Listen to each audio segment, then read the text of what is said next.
This podcast was brought to you by Meros Cryptocurrency. Meros is a cryptocurrency payment system that does what cryptocurrency originally intended to do.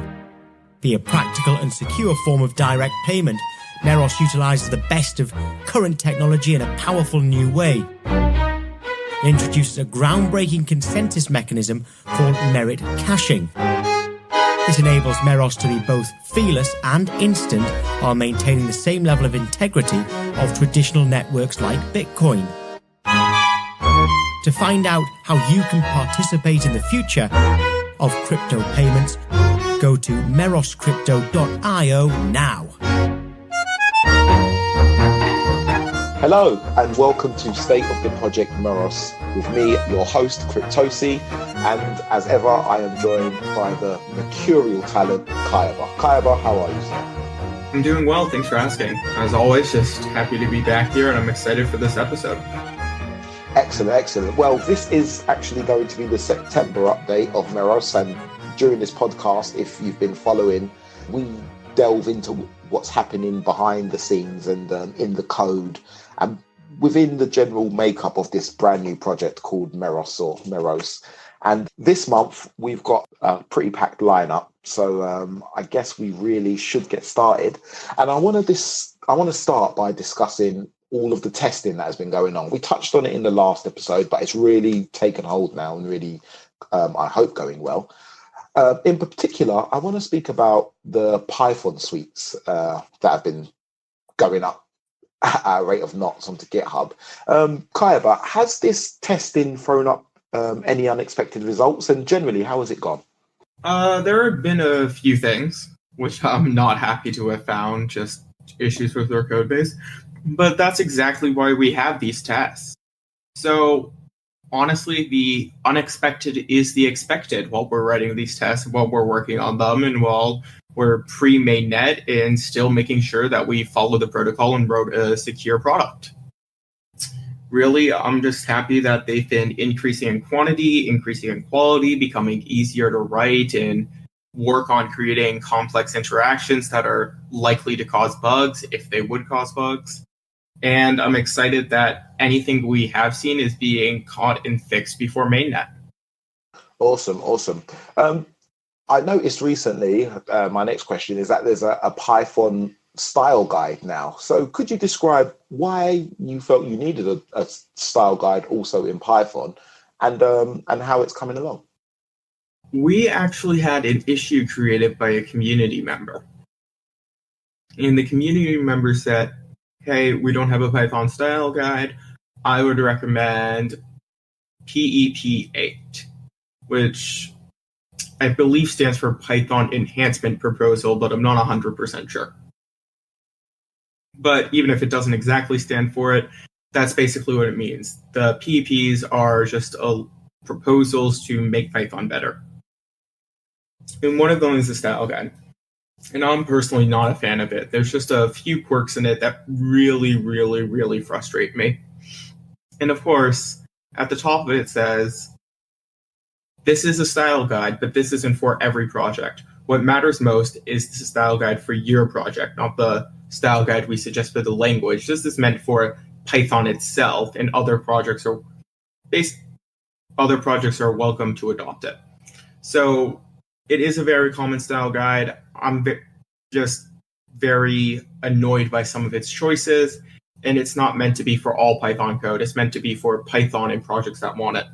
So I decided to write our own Python style guide. It's nothing expansive. It's not as long as PEP8, but it's 12 bullet points, if I remember correctly, which just says, here's how you should style your code if you're going to contribute. And that did close the issue partially, but there was a couple other things to note. Before I actually wrote the style guide itself, I set up a linter file. So if you take this linter called pylint and you run it through the test code base, it won't report any issues because I've fully fixed those. So that was the first step we did when we were trying to get the style guide up and trying to enforce it. We didn't write the English version of the style guide. We wrote the pylint settings. But then there was the second part, which I'm going to just describe as the plugin. A lot of users have complained that a few community members have complained that my style is too expansive, that I split onto multiple lines where not needed, that I should tighten up a bit, and I fully understand why they say that. And sometimes I'll agree. I agree that I put my code on too many lines, and that's something I'll own up to. It's something I'm working on. But sometimes the code just needs to be on multiple lines. I don't want to write a 200-character line that looks like a mess of symbols. And truly, it's just best to split that up. So Pylint does not have a clean way of handling this. If you put code on multiple lines, it's going to say, well, it's not over 80 characters. I don't see an issue here. So I wrote a plugin, which basically says, if you put your code on multiple lines when you didn't need to, that's a linter error. But when you're supposed to put your code on multiple lines, do it in this way. So that removes unneeded expansions, but also says, here's how you're supposed to expand your code when you do need to split it up onto multiple lines. And I'm hoping that becomes a nice compromise between me and the community members which have spoken up about this. In the future, I honestly hope the community members can just choose that and that can be merged into master, because honestly, I don't want to be writing these tests. I'm not a fan of Python. I selected Python under the assumption someone else was going to be writing it. That did not end up happening. And I would love for someone else to take over these tests. That said, as of right now, I am the sole person writing this Python code. So I do want to pick a style that I can work with. And I understand that that may delay getting other devs on board, but it's not like my style is unreasonable. I feel like I've been making compromises. And I don't want to pick a theoretical style on the basis that it may get other people to contribute, when for all I know that other devs going to come around and they're going to agree with me on style. So I've been hoping to make compromises and keep my personal issues in check while I write out the style guide. So first we did the settings, then we did the plugin, and then we actually did the English style guide. And it's all being done to not only keep our code clean, but to welcome other developers. Awesome, really interesting. And yeah, like you said at the top of the question, the PEP8, that is actually the style guide for Python code. And in the introduction, it does pretty much say exactly what you said. So it's kind of like an overall code, and then overall kind of guide, and then people will maybe modify it slightly for their own projects, which is kind of what you've done. Interesting that you've also compromised with your own coding practices, and possibly, would you say, improved upon them somewhat by making these observations on your own amount of lines of code? Do you feel that these sorts of things are making you yourself a better developer, a better coder? Honestly, yeah. I've never tried to say that I don't perform expansions unnecessarily. It doesn't affect the finished product, of course, but it does make my code longer when it does a DSP, and that's something that I own up to. Awesome. Thankfully, it's a style issue and not a functional issue. But this plugin, at least for Python, it's not working on our NIM code. It does make me keep that in mind and launch it. Yeah. So do you feel like once you're done with these tests, you could be done with Python? Is Python a language that you're not that keen on? Would you rather not have to tackle it again? I learned Python 2.7, I think 8 years ago. So at this point, Python 3 is almost 10 years old. And I think the version is 3.7 now. Yeah, it is 3.7. And it's almost 10 years ago, and 8 years ago, I was introduced to both Python 2.7 and Python 3. The class itself did 2.7, but they said, here's what you would do if you wanted to move up to 3. Here's the common differences, so on, so on. And they said, if you're starting a new project, go with 3. We teach 2.7 for compatibility, but since then I have not touched it. I truly dislike the language for multiple reasons. And that's me. People are welcome to like the language. People are welcome to appreciate it for prototyping and general usage. People are welcome to do things. I personally dislike it, and I have reasons why. I'd rather not get into a rant on this podcast here. But I've learned enough to write the test suite. I believe I have written exceptionally clean code.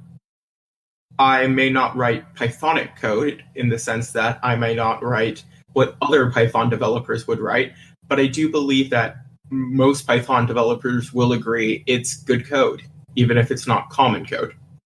But I would like to walk away from this someday. I didn't want to walk into it when I started, and I would like to be able to walk away someday. Okay. So I can imagine that we won't be seeing much more Python stuff from Kayaba if you've got any choice in the matter. Write it as long as I need to. This needs to be done. It's needed to make Meros safe, and I'll do it because I want Meros to be safe. Yeah.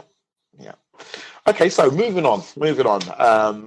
This next part is probably the most interesting to me personally as an end user, and it was when I just glanced at the to-do list and I thought, oh, what sorts of things? And right at the top, not because it's the most pertinent item on the to-do list, but probably just the way it's been structured. Either way, was that you wanted the Meros wallet, to have OpenCAP support.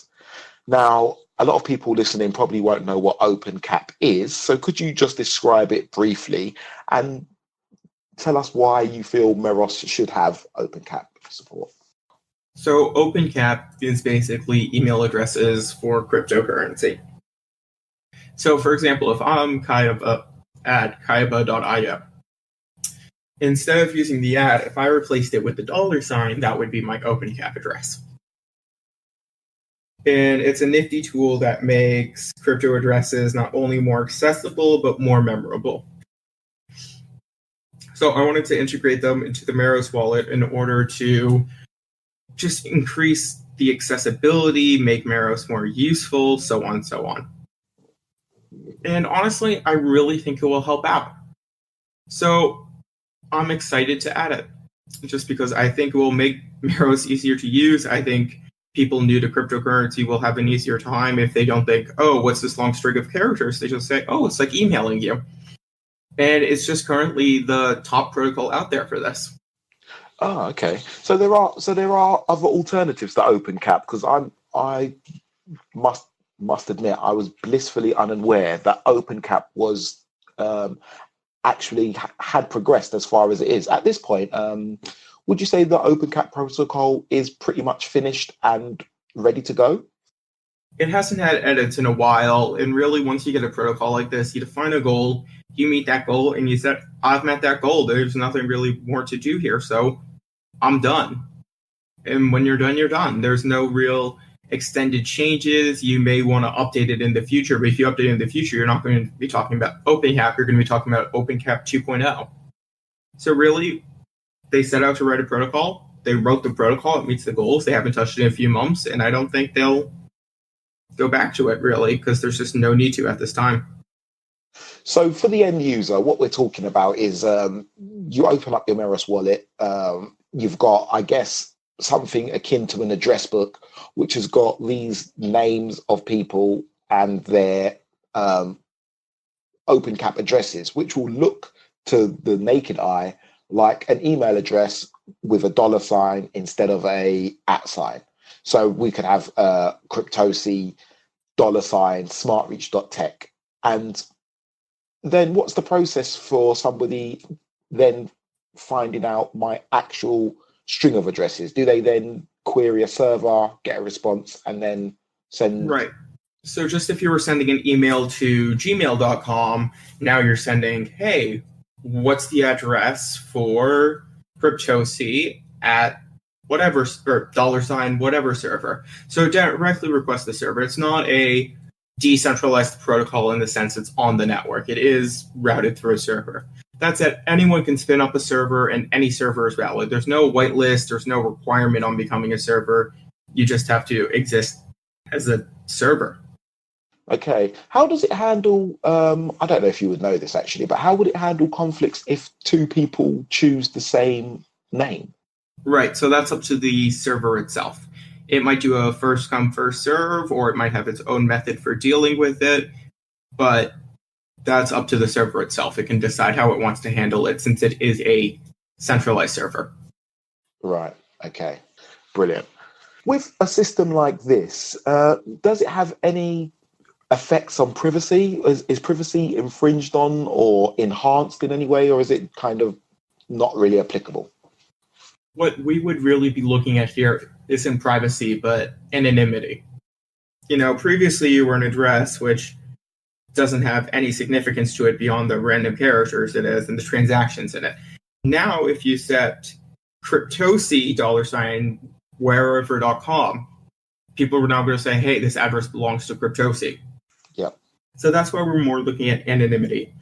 Beyond that, we're looking at security because, again, it is a centralized server. But if you are truly worried about the security of the server, you can always set one up yourself, and then you just have to trust in your server, not someone else's.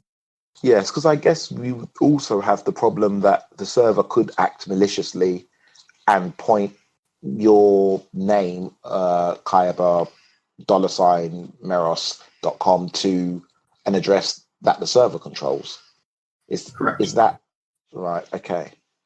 So it's not currently without its issues, but it is a huge step in the right direction if people are prepared to put up their own servers, or if we can find a way to have servers that are trustworthy. Yeah.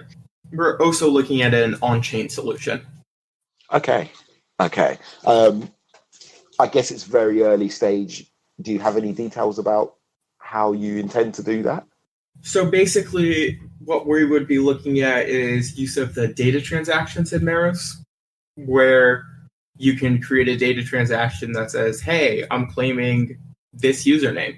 And then as it's mined on the chain, we can accurately timestamp and order it. So first come, first serve. Simple.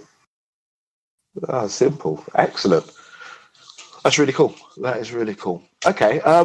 My last question on OpenCAP, and then we'll move on. This is, I promise, my last one. Is that I guess you kind of answered it before, but there does seem to be that there's not that much actually happening on the repo itself. And are you worried that you may be moving to a protocol that's not going to be supported moving forwards? Again, if you write a protocol to meet a goal and it meets that goal and there's no security issues found, you don't need to keep working on it. It did its job. There's currently no competitors that are beating it out. There's no reason to update it. Maybe someday they'll say, hey, we can do better. Let's create OpenCAP 2.0. But for now, it is what it is just because there's no reason to add more. So who do you feel, or who turns out to be responsible for making these sorts of protocols? Once they've made them, what is their incentive for actually doing it? Are these people who are just enthusiasts and just building it out of the goodness of their hearts? What is their incentive for doing these protocols? When we look at protocols like this, we're looking at people who are not only enthusiasts, but people who want to use it for themselves. So generally, yes, it's the enthusiast side. I'm not trying to say everyone who writes a protocol is greedy and only looking out for themselves. No, of course not. They say, hey, I think I can make cryptocurrency better. Here's how. Here's a spec for it. And I think it will help people. And once they do that, yeah. And of course, then in the future, when people adopt it, they also get to use it themselves, and that is beneficial to them. But really, it's going to be enthusiasts. Now, if you said a private company who wrote up a protocol and had a product they were pioneering with it, and we're talking a Ripple-esque thing, then no, I'd probably say that was more personal gain. Well, even though the protocol is technically open, it's only open to promote their product and expose people to their product and get adopted, so on and so on. Yeah. Okay. Right. let's move away from OpenCAP and these sorts of protocols completely, and let's move on to probably one of the biggest situations of the last month, issue number 84, which was raised by a developer called Plasma Power. Could you explain?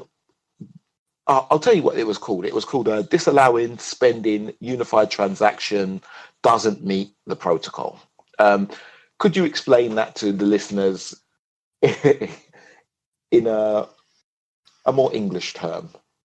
What does that actually mean? This podcast has been brought to you by Rhubarb Media. Rhubarb Media are the branding specialists behind successful crypto projects such as PivX, Vendible, and Libertaria. The Rhubarb style is both loved and respected the world over. So if you want your project to appeal to techies and everyday users alike, give Rhubarb Media a try. You cannot possibly be disappointed. Link is in the description. Right, so I believe it was disallowing spending unverified transactions. Yes, sorry. Oh, good. Yeah. And in the Meros protocol, or not the protocol, let's start there. Let's start with the protocol. If you create a send and no one verifies it, you can still create a send based off that send and then have both of those verified and then placed in a block. You didn't have to wait for verification before you could create a new send, and you could just make transactions and move on. The problem was with our Meros node, we currently only allow spending verified transactions for various reasons, and it was something so I actually thought we had it solved, but when the issue was written up, I realized that we did not have it solved. Okay. Because again, we're still working on our test suite, not trying to say Meros is fully tested or perfect, still a work in progress. And when the issue was written up, I realized, we do not have this properly solved, and we need to work on that. So I've actually created a branch for this the night of this recording. And I did solve the issue. But when I solved that issue, I decided to tackle a few other problems as well. We handled a few things in the transactions DAG that we should have handled elsewhere. Really with the transactions database. So when I removed those, yes, I did solve issue 84, but I also have to not just remove those, but also place them in the correct place. Sorry. So basically, the transactions DAG should not care whether or not a transaction is verified.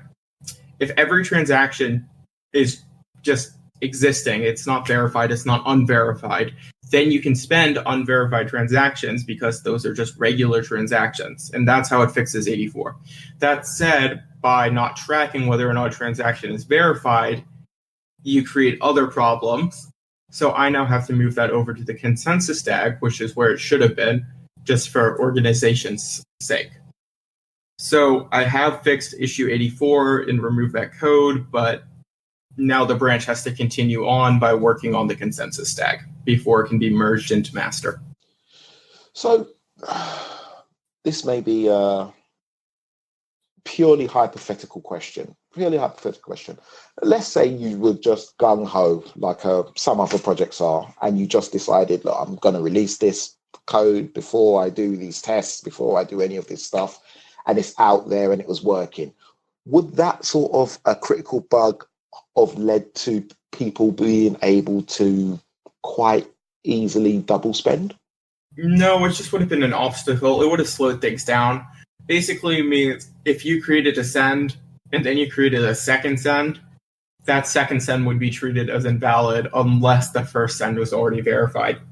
So while we are discussing, verifications on the scale of seconds, it may not have been a practical problem, but it would have become an annoyance as time goes on, as services start working with Meros and so on. But it doesn't actually relate to security of transactions per se. Okay, excellent. That said, cool.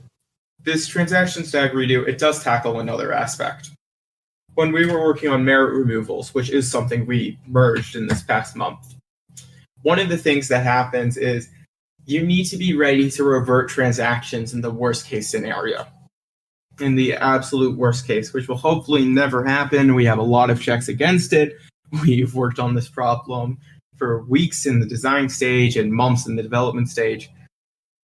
But our existing code was just not meant to support that. The way we had things laid out, the way we had things saved to the database, that was not cleanly done. So that's another goal of this branch, is if a transaction needs to be reverted because of a chain reorg, because of a merit removal, that our code will now be able to support it. Okay, that sounds scary, and I'm quite sure I'm not quite understanding it fully. Are you talking about removing immutability? I mean, the question becomes, what network is immutable? Because honestly, at some level, there's always going to be some case where it may require human input, to be fair, but it is possible to get a transaction on the network and then have it gone. With Bitcoin, we're talking about 51% attacks. With Nano, we're talking about 51% attacks with the voting weight, which is much harder, of course. It's a problem that exists with every coin at some level, and all you can do is make it more and more difficult. So with Meros, we have voting weight exists for an entire year, and it's mine voting weight. So to gain 51% of the voting power, you would have to mine Meros for an entire year and get 51% of the blocks for the entire year, not just like an hour, which most Bitcoin clones suffer when most Bitcoin, which is what most Bitcoin clones have happened when they have a 51% attack.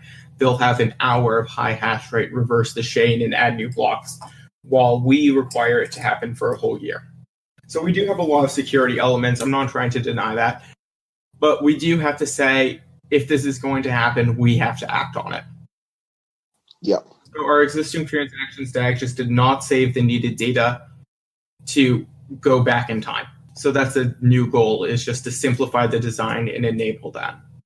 Okay, so let's say, for example, we have a situation on Meros, which is exactly as what happened to Ethereum with the DAO, where you have a situation where a lot of value is, let's say, for lack of a better word, a lot of value is stolen. You could have a situation where instead of the Ethereum scenario where a small dev team just decided we are going to roll it back, you would have to put out essentially a vote to all of the miners, would it be in this case, to then decide whether or not they wanted to roll back at any specific time. And then you would have to have 51% of the mining power. Is that right? Yes and no. Okay. A rollback involves a hard fork, and if you're going to hard fork, you have a lot of flexibility and power. Honestly, at this personal saying, hard fork is the ultimate form of governance and democracy. Yes. Because it honestly does not matter what the miners think. Because if the people don't adopt it, then while the miners may have the hash power, they don't have the usage, and without usage, the coin is going to crumble. So it really comes down to the people updating their nodes, the people updating their wallets, so on, so on. While Meros does have voting weight attributed to miners, if you can find out beforehand what miners are going to move, what miners are not going to move, you can preemptively pause the voting weight. So what we have in Meros is we have this system called dead merit. So if you are a miner, you get merit for mining, and you can use this merit to verify transactions. But if you don't use this merit for a period of time, it dies. It becomes dead merit. Uh-huh. And you can, if you start voting again, it's no longer dead. It goes back to alive. But while it's dead, it's not counted for verifications, or it's just not counted towards the total. So this means even if a lot of merit holders disappear over time, the system can keep going. It's not going to fail looking for enough merit, because the merit will die. It will no longer be counted for the total. Okay. So if you know preemptively what miners aren't going to move and what miners are, you can kill off their merit. And this would not actually take it away. If they decide they do want to move over, all they would have to do is start voting, and it would be counted again, both for verifications and towards the total. But this would enable you to make sure the chain keeps moving, make sure you have enough merit to continue, but also not just take away merit in the first place. So when you say you can take away the miners' merit or the miners' voting, who are you specifically talking about? Who has the ability to make that decision? In this case, it would be the hard fork. Right. It would literally be a code edit saying, at this point, mark their merit as dead, which means if they start voting again, it's still usable. But unless they start voting, it does not count towards the total. Right. Okay. No individual person has the power to do that. That said, if a miner or a merit holder creates a malicious verification, as in they verify competing transactions, they create two verifications at the same location but with different data, if they do anything that harms the network, then they themselves can cause themselves to lose their merit. Yes. Although that would mean they lose it. They can't just revive it by starting voting again. No, they flat out lose it. It's an automatic response. Okay, good. I was just a little bit worried as you was describing that you could have a situation in Meros which is similar to what we have in the United Kingdom, whereby if you feel someone's not going to agree with you, you can just take away their voting power. So we had somebody recently decide to just shut down Parliament. So something like that is not really possible within Meros. No, it's always down to the code. The code is the dictator. The people may opt in, but the code says what's going on. And if people want to enact change, they can engage in democracy and hard work. Okay, right. Excellent. That's the only issue is that you kind of stole my thunder for the last question, which was to speak about the merit removals in pull request 85. I'm gonna put the links to all of these in the description as ever. There's quite a lot, not meaning to go off topic, but it's just for the listeners to know. When you do go into these GitHub commits, although GitHub can seem a little bit daunting, especially if you're not a developer, which I'm not a developer, the way that Kayaba structures these commits often is that there's quite a lot of description on what is actually going on. So for example, with number 85, I'll put the link in the description, but it does say about that this commit does expand and clean the Python tests, and it adds tests for a variety of relevant situations. It also solves issue number 79, which is properly verified as the Python tests have said. So merit removals, commit number 85. Is there anything else you want to discuss about that commit? All right, so that wasn't a single commit. That was the merging of a branch. When I create a breaking change, really I should do it for any large change, which is what I did with the transactions branches. My git etiquette is also something I personally have to work on. But when I do a breaking change, I move it over to a branch. I always try to keep the master branch compilable. Right. So in this case, I did merit removals, which just means no longer going to compile, no longer going to have the proper behavior. Something is wrong. Yep. I move it to a branch. And with merit removals, we were coding this automatic response to a malicious action. It's kind of like the response to a virus. Yep. So I added merit removals. I added creation of merit removals if there's an issue. I had added processing of merit removals, so on and so on. And I added the test for it and just a lot of code around it. It was actually, I think, over 5,000 lines added, yet only roughly 1,500 removed. That's right, yep. So that said, I guess the important thing here is I didn't finish it. when I merged merit removals, I did want to include all of merit removals. That said, part of merit removals is the theoretical chance a transaction may be reverted. And the same can happen with the chain reorg too. It's heavily unlikely. We've done all this work against it, but it is theoretically, technically possible. Yeah. But to cleanly enable that, I also had to redo the transaction stack. I just had to change a lot of stuff. And I didn't want to work on this branch for months. I didn't want to work on merit removals, work on the Python test, work on the transaction stack. I didn't want it to become the new master branch. Yeah. So knowing that it was unfinished, I merged the merit removals branch. And the plan was that I would say what I did, I would say what I didn't do, I would say what I would have to do. And now with this transactions branch, we aren't going to finish merit removals in this transactions branch, to be clear.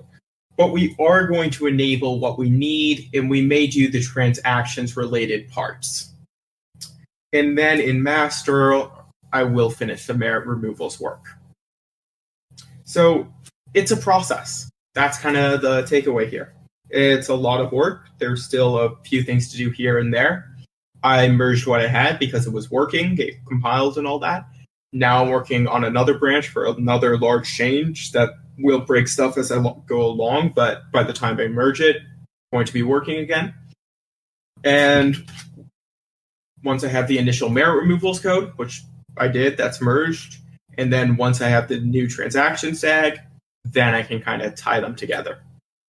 When you go back to do merit removals again, because I guess you'll have to branch off again to do the final part, will it be known as a branch called merit removals 2, or will you just call it merit removals again?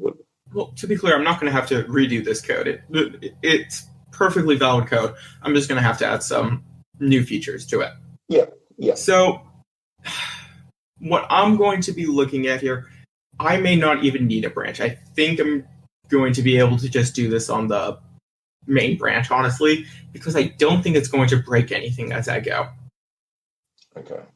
I think it's going to be developed to the point where between merit removals, which added most of merit removals, and transactions, which properly organized and solved other issues with the Transactions Act, I think it's just going to look like a feature and not a breaking change. Okay. But if I do need to create a new branch, it's going to be merit removals 2 or verified competing merit removals. It's just a specific type. Mm-hmm. Because there's a few different ways you can cause a merit removal, and that's just one of the types. Or it might just be merit removals final. I don't actually know at this point. Okay. I try not to use final whenever I'm naming anything, because inevitably you'll end up with a final 2.0, actually submitting final draft final. Yeah, exactly that. Under review okay. final. So got 2 more questions. We're running over time now, so thank you for donating this time to us. I know I really do enjoy being here. I'm happy to engage with the community. Thank you for letting us go over. I really think this is just quality podcast here. Yeah. We're not filling the time with talking on politics or current affairs. So right, last 2 questions. My personal favorite question to always ask you now is any updates on the GUI for us? Any updates on the interface? So the GUI, we did actually properly create a repo for it, a repository. We added some initial code there, and I'm excited. I've been talking with the volunteer who's been working with it, and I'm excited. I'm hopeful that we might be able to get something showable up soon. I don't really know any exact timelines just because I'm not the one working on it for once. Happy to have that as well. But if you join our Discord, as always, we have a dedicated channel for it. Yep. So you can always join there, see the discussions, see the updates to the repository. You can always go to the repository on GitHub, check it out yourself. If you want, you can make some contributions. I will link the repository in the show notes also, or in the description, I should say. I'm literally just doing that now. So yeah, okay, excellent. So people can go. It does have a it does have a whole repo of its own, which looks like it's being updated pretty frequently.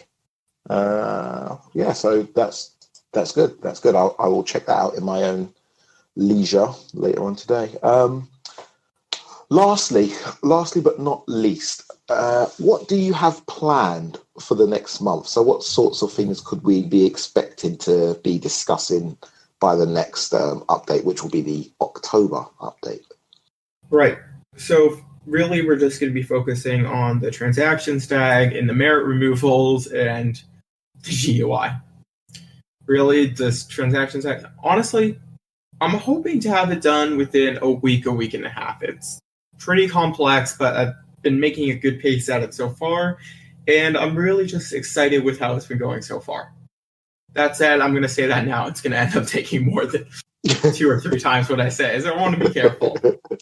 But honestly, I'm hoping to get the transactions tag properly organized within the next 2 weeks, and that includes taking what we remove from it and moving it to a proper place. And then I'm hoping that if we take the next week, we can finish merit removals. So that leaves the 4th week, and I don't know. And then I'm really just as excited as you are to see where the GUI goes. Awesome.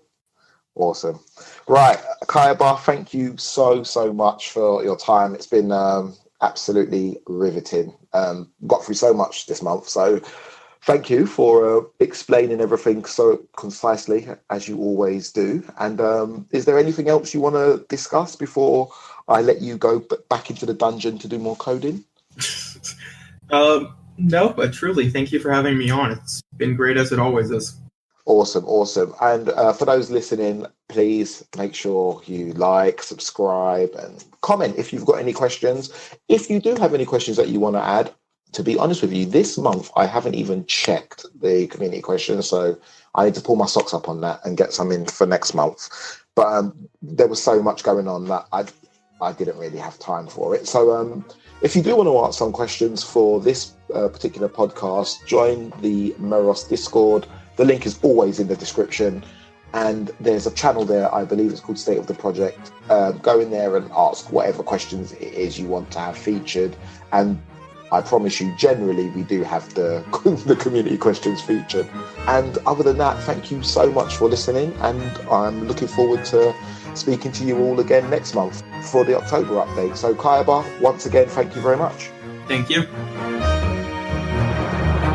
This show is brought to you by PIVX, Private Instant Verified Transactions. With its groundbreaking zero-coin staking and masternodes, PIVX is the top privacy currency. Feel free to trade some on Binance or Bittrex. And for more information, go to www.pivex.org.